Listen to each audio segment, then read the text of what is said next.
Hello viewers, నేను మీ Rajesh and welcome to my channel Rajesh మీ తెలుగు యాత్రికుడు. ఇవాళ వచ్చేసి మనం నంద్యాల జిల్లాలోని ఆలగడ్డ నుంచి 25 కిలోమీటర్ల దూరంలో ఉన్న అహోబిల క్షేత్రానికి అయితే వచ్చాం. ఇక్కడ మనం ట్రెక్కింగ్ అయితే చేయబోతున్నాం. వీడియో అయితే మాత్రం చాలా అంటే చాలా ఎక్సలెంట్గా ఉండబోతుందండి. ఎక్కడైతే మాత్రం స్కిప్ చేయకుండా చూడండి. ఇక్కడ వచ్చేసి మనం దిగువ అహోబిలం, ఎగువ అహోబిలం, మాలోల లక్ష్మీ నరసింహస్వామి క్షేత్రం, అలాగే భక్త ప్రహ్లాదుడి బడి, ఇంకా వచ్చేసి జ్వాల నరసింహస్వామి క్షేత్రం, అలాగే ఉగ్రస్తంభాన్ని అయితే చూడబోతున్నాం. ఇంకా ఆలస్యం ఎందుకు, let's get into the video.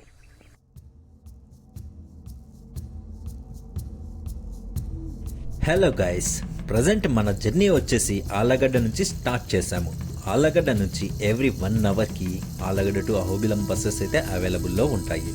ఈ వీడియోలో మనం దిగువ అహోబిలం, ఎగువ అహోబిలం, మాలోల లక్ష్మీ నరసింహ క్షేత్రం, అలాగే భక్త ప్రహ్లాద బడినైతే చూడబోతున్నాము. ఇక ఆలస్యం చేయకుండా ఫస్ట్ దిగువ అహోబిలం హిస్టరీ అయితే తెలుసుకుందాం. వెయిట్, నా ఛానల్ని సబ్స్క్రైబ్ చేసుకుని ఒక లైక్ కొట్టండి, నాకు కాస్త బూస్టప్ ఇచ్చినట్లుంటుంది. ఇక మ్యాటర్లోకి వెళితే ఈ అహోబిల ఆలయం దట్టమైన నల్లమల అడవుల్లో వెలిసింది. ఇది గొప్ప వైష్ణవ క్షేత్రం. నరసింహస్వామి హిరణ్యకశ్యపుణ్ణి చంపిన తరువాత నరసింహస్వామి యొక్క ఉగ్రరూపాన్ని చూసిన దేవతలందరూ అహోబల, అహోబలవంతుడా అని కీర్తించారట. అందుకే ఈ క్షేత్రానికి అహోబిలం అని పేరు వచ్చింది. పురాణ గాథల ప్రకారం వెంకటేశ్వర స్వామి తన వివాహ సమయంలో స్వయంగా అహోబిలాన్ని దర్శించుకున్నాడని, ఉగ్రనరసింహ స్వామిని చూసి సామాన్య ప్రజలు భయపడుతున్నారని వెంకటేశ్వర స్వామి స్వయంగా కొండ కింద అనగా దిగువ అహోబిలంలో ఒక శాంతి రూపంలో ఉన్న లక్ష్మీనరసింహస్వామి విగ్రహాన్ని ప్రతిష్ఠించారని చెబుతున్నారు.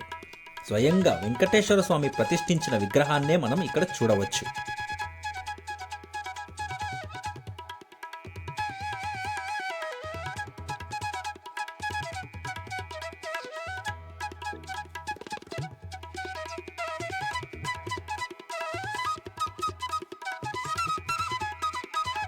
దర్శనం చేసుకొని దేవాలయం నుంచి బయటికి వచ్చేటప్పుడు మనకు గరుత్మంతుడైతే దర్శనమిస్తాడు.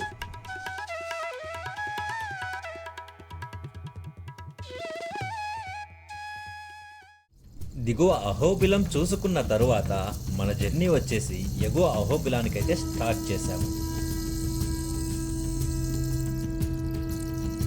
ఫైనల్గా ఎగువ అహోబిలాన్ని అయితే రీచ్ అయ్యాము. క్లైమేట్ అయితే మాత్రం చాలా కూల్గా ఉందండి. చుట్టూ గ్రీనరీ, ఆ గ్రీనరీ మధ్యన మనం ఒక మండపాన్ని అయితే చూడవచ్చు.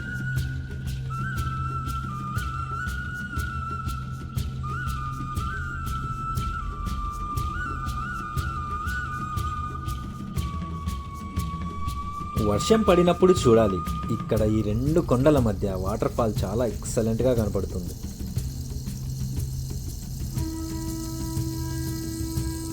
స్టార్టింగ్లోనే మనం ఒక పెద్ద కోనేరును అయితే చూడవచ్చు.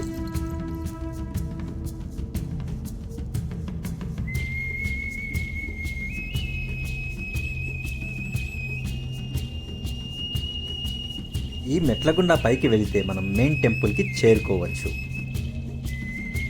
పైకి వచ్చిన తరువాత మనకు ఎదురయ్యే మొదటి టెంపుల్ అండి. 2 కొండల నడుమ ఈ దేవాలయం చాలా అద్భుతంగా కనిపిస్తుంది.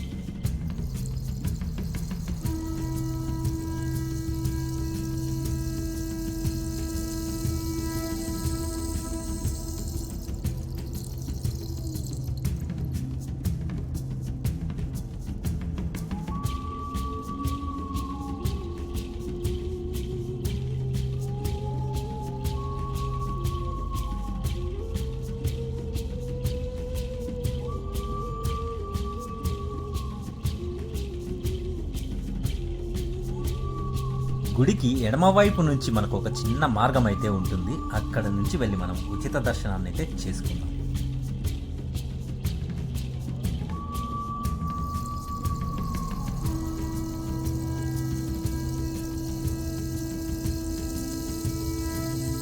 ఇక్కడైతే మాత్రం కోతులు చాలా అంటే చాలా ఉన్నాయండి. మీ బ్యాగులు అయితే మాత్రం చాలా జాగ్రత్తగా ఉంచుకోండి.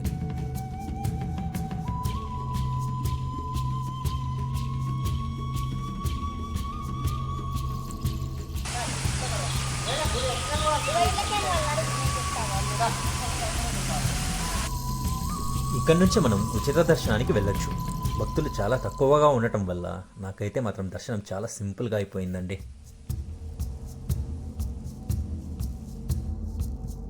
ఇక్కడ వచ్చేసి నరసింహస్వామి మనకు చాలా శాంతి స్వరూపుడిగా కనిపిస్తాడు.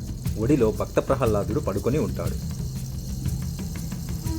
అలాగే మనకు గుడి పక్కన ఒక చిన్న నీటి గుండం అయితే ఉంటుంది. స్నానాలు ఎవరైనా ఇక్కడ చేయాలనుకుంటే చేయవచ్చు. చాలా ఫ్రెష్ వాటర్ అండి ఇది.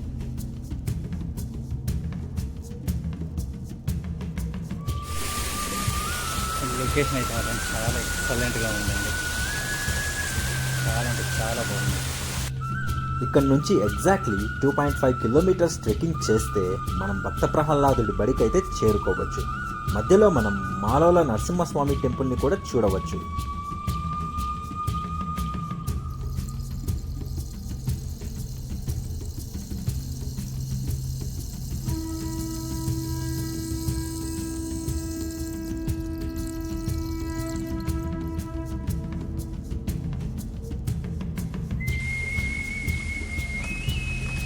ఎవరైతే మాత్రం వెళ్తూ ఉన్నట్టు కనపడట్లేదు, అక్కడక్కడ కూర్చొని ఉన్నారు. సో జనాలు ఉన్నారని చెప్పేసి వెళ్తూ ఉన్నా.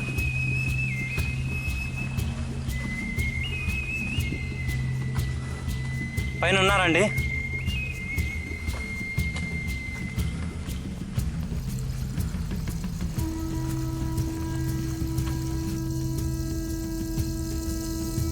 ఈ మధ్యలోనే పెద్ద పులులు తిరుగుతున్నాయని ఒక న్యూస్ అయితే వచ్చింది.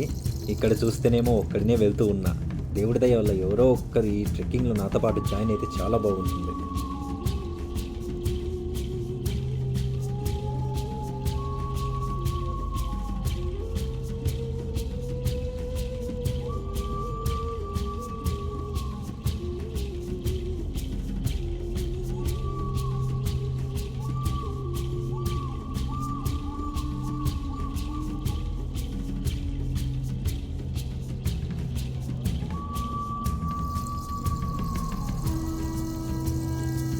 ఇది వచ్చేసి కాలక్షేపం మండపం.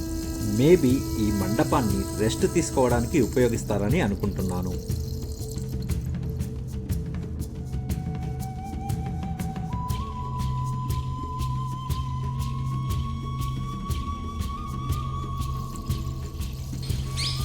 లొకేషన్ అయితే మాత్రం చాలా అంటే చాలా ఎక్సలెంట్గా ఉందండి.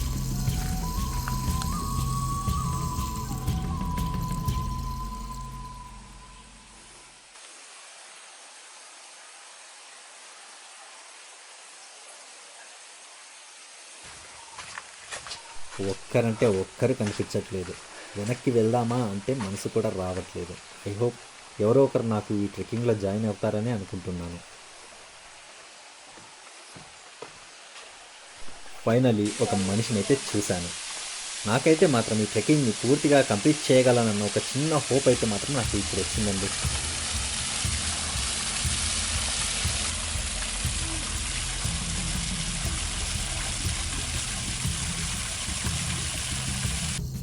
వరాహ నరసింహస్వామి దేవస్థానం నుంచి వెనక వైపున మనకు మెట్ల మార్గం అయితే కనిపిస్తుంది.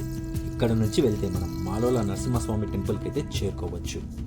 ఫైనల్లీ నా ఈ ట్రెక్కింగ్లో కొత్త ఫ్రెండ్స్ అయితే దొరికారండి. వీళ్ళతో కలిసి ఈ ట్రెక్కింగ్ చేయబోతున్నాను.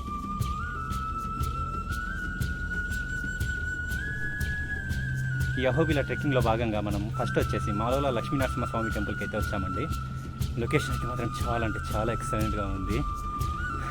ఇప్పుడే రెయిన్ పడిపోయిందండి. ఇంకా గుడి ఎలా ఉందో చూసేద్దాం పదండి.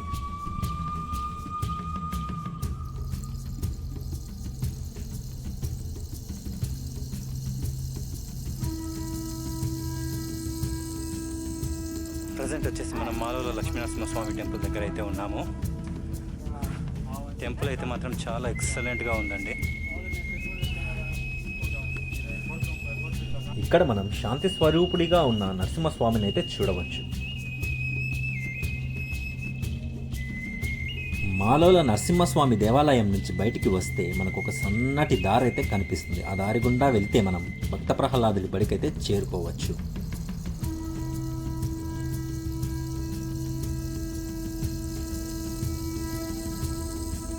ఇందాక టెంపుల్ దగ్గర పూజారిని అయితే అడిగానండి, ధైర్యంగా వెళ్ళొచ్చా అని. పూజారి అయితే మాత్రం చాలా ధైర్యంగా వెళ్ళండి, ఏం ప్రాబ్లం లేదు, చాలా బాగుంటుందని చెప్పేసి చెప్పారు. సో ధైర్యం చేసి వెళ్తున్నాను.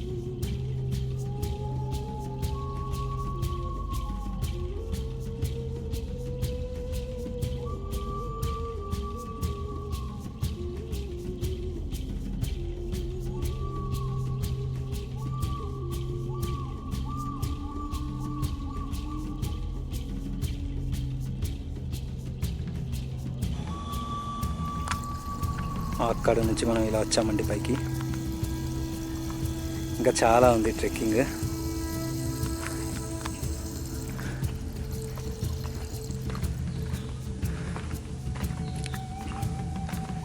వ్యూ అయితే మాత్రం చాలా అంటే చాలా ఎక్సలెంట్గా వచ్చేసిందండి.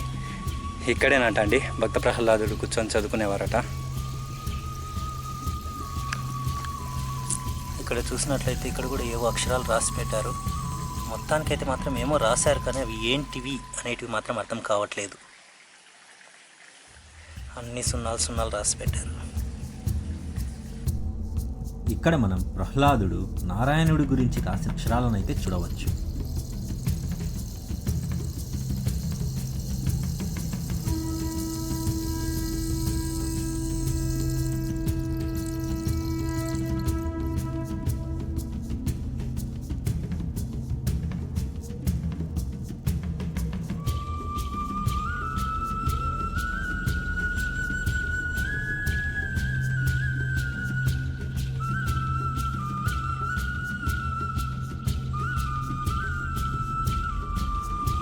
అప్పటి కాలంలో బలపం పేపర్లు అలాంటివి ఏంటివి లేవు కనుక బండ మీదనే రాసేవారు. మా అమ్మగారు కూడా చెప్పేవారు, చిన్నతనంలో వాళ్ళకు కూడా ఇలాంటివి లేనప్పుడు ఇసుక మీద రాపిచ్చేవారట.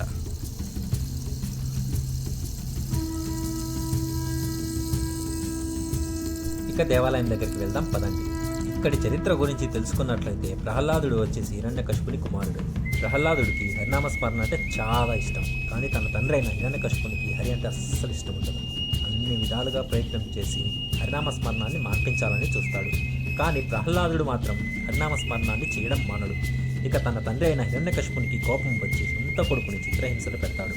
అయినా కూడా ప్రహ్లాదుడు హరినామస్మరణాన్ని చేయడం మానుకోడు. ఇలా కాదని ప్రహ్లాదుడిని ఒక పెద్ద కొండతొర్ర నుంచి చిత్రహింసలు పెట్టి మరీ విసిరేస్తాడు. అలా ప్రహ్లాదుడు ఆ కొండతొర్ర నుంచి జారుకుంటూ కింద పడేటప్పుడు విష్ణుమూర్తి రూపంలో ఉన్న నరసింహస్వామి వచ్చి ప్రహ్లాదుడిని కాపాడటం జరుగుతుంది. మనం ఆ కొండతొర్రను కూడా ఇక్కడ చూద్దాం పదండి.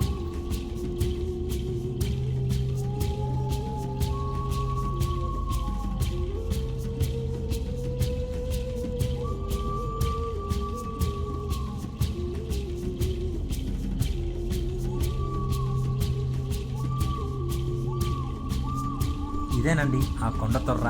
దేవుడిని చూపించడానికి కుదరలేదు, కెమెరాస్ నాట్ అలౌడ్. అట్లీస్ట్ ఆ కొండతొర్రనైనా కవర్ చేశాను.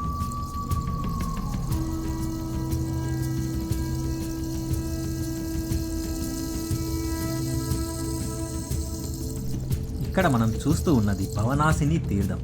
ఇక్కడ ఉన్న ఈ నీటిని తాగితే ఎటువంటి అనారోగ్య సమస్యలు ఉన్నా పోతాయన్న ఒక నమ్మకం. ఇక్కడున్న పూజారులు తాగడానికి ఈ నీటినే వాడుకుంటారట.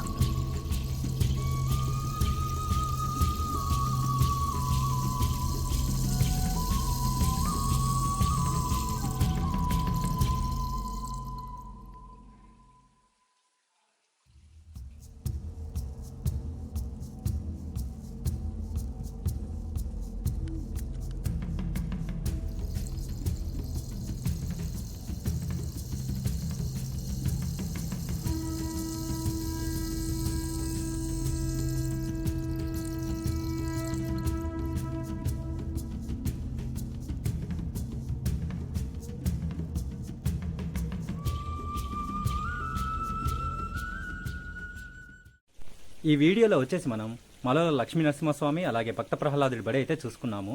ఐ హోప్ ఈ వీడియో మీకు నచ్చిందని నేను అనుకుంటున్నాను. మీకు నచ్చినట్లయితే don't forget to like, share, subscribe. Next వీడియోలో మళ్ళీ కలుద్దాం. Until then, bye bye.